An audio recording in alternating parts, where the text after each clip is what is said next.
guys, in this video we're going to look at Boulevard of Broken Dreams by Green Day, and I literally mean look at it through the lens of music theory to see how Green Day wrote it. So we're not just going to pick out the chords to play along. Instead, let's really climb inside Billie Joe Armstrong's head as a songwriter to understand how he composed this chord progression so you can gain some extra insight for your own songwriting too.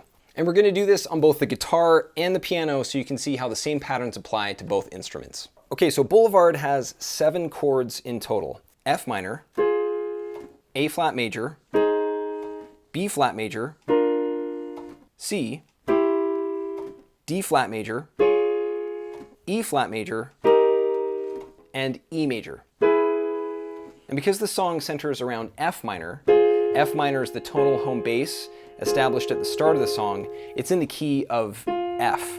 But the question is, what mode is it in? It could have been written in any of the 7 modes: Ionian, Dorian, Phrygian, Lydian, Mixolydian, Aeolian, or Locrian. And by looking at each chord, we can figure it out through the process of elimination. Because F is the tonic, and it's a minor chord, it means that F minor is a minor 1, which narrows it down to the Dorian mode, the Phrygian mode, or the Aeolian mode. Next, A flat major is the major flat 3 chord, which shows up in all 3 of these modes: Dorian, Phrygian, and Aeolian. So Billie Joe still might have used any one of them to write this song. Moving on to B flat major, that's the major 4 chord, which is only in the Dorian mode. So that tells us right away that Boulevard of Broken Dreams was written in F Dorian. This is the pattern Green Day used to compose this tune. Or at least the song is mostly in F Dorian, because there are a couple of chords that Green Day borrowed from outside the Dorian mode to give this song some extra variety. The flat major 7 chord, E flat, is part of the F Dorian mode, so there's nothing unusual there. But these 2 chords, C major and D flat major, or the major 5 and flat major 6, are a little unexpected and actually come from the Aeolian mode, also known as the minor scale, which sounds sort of similar to Dorian. Or better said, these 2 chords come from the Harmonic Minor, which is basically the Aeolian mode, but with a major 5 chord, which resolves really well to the minor 1, as it does each time the chorus section in this song returns to the verse. So you've got C major to F minor, a major 5 to a minor 1. And then finally, the E major chord, the major 7, that Green Day plays in the outro actually isn't from any of these modes, but because it resolves so nicely to the F minor or minor 1 chord, so that's E major to F minor, it gives the end of the song a tense and even epic sound to wrap up what's really a harmonically sophisticated progression. All right, so Boulevard of Broken Dreams was written in F Dorian mostly, with some borrowed chords, mostly from the parallel F Harmonic Minor. But what informed Billie Joe Armstrong's movement between these chords? These are some nice chords and they all sound good because they come from the same or similar modes, but what guided his progression? Why does this chord progression flow as it does? Part of it has to do with the way that the chords follow and support the melody, which is really a brilliant tune. This is personally one of my favorites because it's so well written. But the chord progression, the movement between chords, is also guided by the underlying theory of harmony. So to explain, let's start with the circle of fifths. This fundamental pattern illustrates how all notes and chords are connected to each other in music, which we can visualize with the color wheel. And when we focus on just these 12 notes and then rearrange them into the chromatic scale, which is the pattern of notes as they appear on instruments, unwinding them into a linear format like this, we can pick out the F Dorian mode. And by combining every other note in this pattern using tertian intervals, or intervals of major thirds and minor thirds, 7 chords are formed, which make a string of harmonies that we can wrap into a loop of harmonic space like this. To then better understand how this song is written using this chord progression in the verse sections: F minor, minor 1, A flat major 3, E flat, or the flat major 7, and then B flat, the major 4. And then it moves to this chord progression in the chorus sections: D flat major 6, A flat, flat major 3, E flat, flat major 7, F minor, or the minor 1, and then cycles again through D flat, A flat, and then to the C, which is the major 5 chord. And then in the outro section, the chord progression flows through the F minor, minor 1, to the D flat, flat major 6, E flat, flat major 7, B flat, major 4, A flat, flat major 3, E, major 7, and then back to the minor 1, the F minor. So on the instruments, the chord progression in each verse is F minor. On a guitar, that's with the capo on the 1st fret, so fingering in the E minor position, though it's an F minor chord. A flat major, E flat major, B flat major, or minor 1, flat major 3, flat major 7, major 4. In the chorus sections, it cycles through chords D flat major, which is the flat major 6, A flat major, which is the flat major 3, E flat major, which is the flat major 7, F minor, minor 1, again to D flat major, A flat major, and then C, which is that major 5. And that major 5 really wants to resolve to the minor 1, which it goes back into in the verse sections.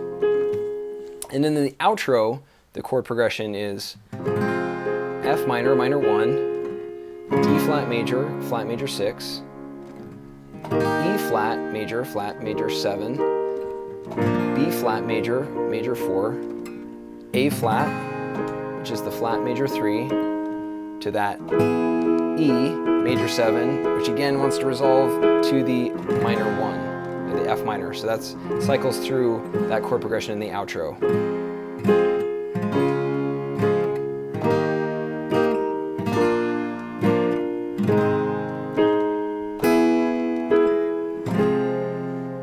Again, all of this harmonic movement is in the key of F, and specifically F Dorian for the most part.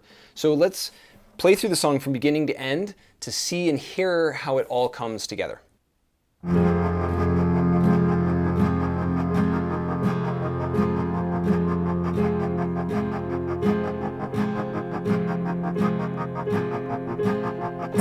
walk a lonely road, the only one that I have ever known. Don't know where it goes, but it's home to me and I walk alone.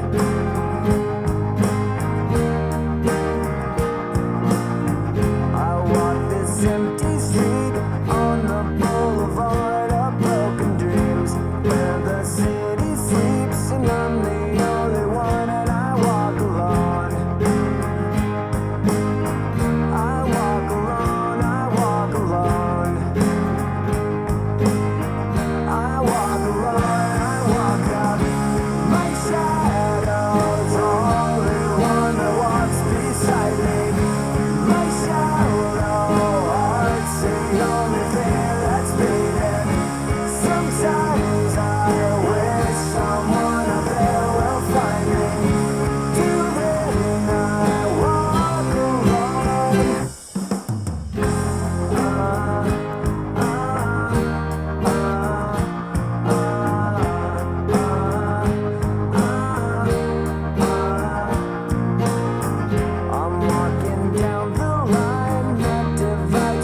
That song is so good, especially the epic chord progression at the end, and it ends off with that really tense major 7, the E major chord. It wants to resolve to the F minor, but it leaves you hanging on that E major, which is so nice. So Billie Joe Armstrong said that the song title, Boulevard of Broken Dreams, was originally influenced by this famous painting by Gottfried Heldmine of the same name, which has an almost haunting feel with its wistful depiction of dead icons sitting in a diner. You've got James Dean, Humphrey Bogart, Marilyn Monroe, and Elvis Presley just hanging out in this late night diner. And this painting really kind of matches the chord progression in a way with its, like I say, haunting and kind of ethereal vibe. In fact, speaking of inspiration, Green Day may have pulled a bit from Oasis's song Wonderwall as well, which follows much of the same chord progression. It's in the Dorian mode, and so it uses a lot of the same chords. In fact, the similarity is kind of eerie. If you hear Party Ben's mashup from 2004 of the two songs, you can really hear how they blend together so well because they follow much of the same progression. But Boulevard of Broken Dreams definitely stands on its own as an excellent song. So thank you for watching. Let me know in the comments what you think, and I will see you in the next video.